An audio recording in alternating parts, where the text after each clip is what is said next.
Welcome to our second sample solution from exercise group 9.2.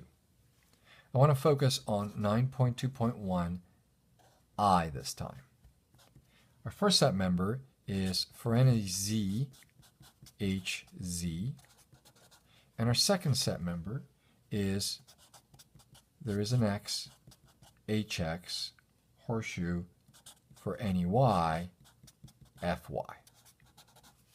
So on line 2, we have a truth functional compound. On line 1, we have a universally quantified sentence. Remember, it's a very good idea to remember how to identify the main logical operator of a sentence in predicate logic. The main logical operator of the sentence on line 2 is this horseshoe here, and that's why I called it a truth functional compound. Whereas the main logical operator of the sentence on line 1 is this universal z quantifier.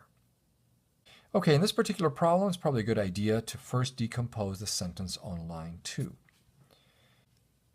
First, we're going to get the negation of the antecedent on one side, and then for any y, fy on the other, and that's just going to come from 2 by conditional decomposition.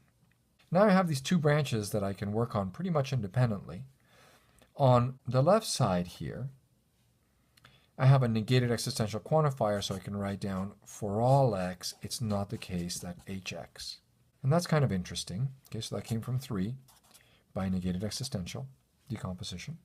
It's kind of interesting because line 1 says that for any z, hz, whereas line 4 says that for any x, it's not the case that hx. So I can instantiate both 1 and 4 to the same constant and get a contradiction.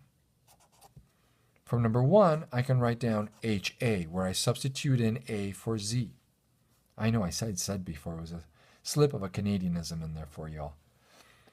So that HA comes from 1 by universal decomposition.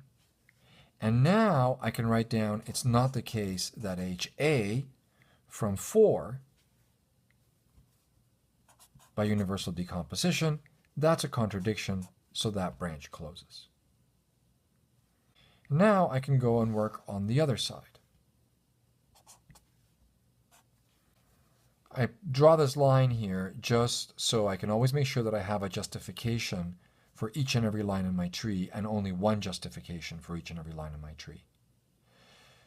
So on this left side here, I've got 2 universally quantified sentences. And although I can anticipate that the tree is not going to close because one uses the predicate f and the other one uses the predicate h, I have to instantiate them once each before I can conclude that I have a completed open branch.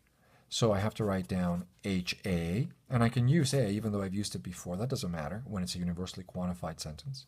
HA from 1 by universal decomposition, and then I can write down FA from 3 by universal decomposition, and now I can conclude that I have a completed open branch, which I can indicate with a small circle underneath that branch. So in this case, there does exist an interpretation on which both of my set members are true.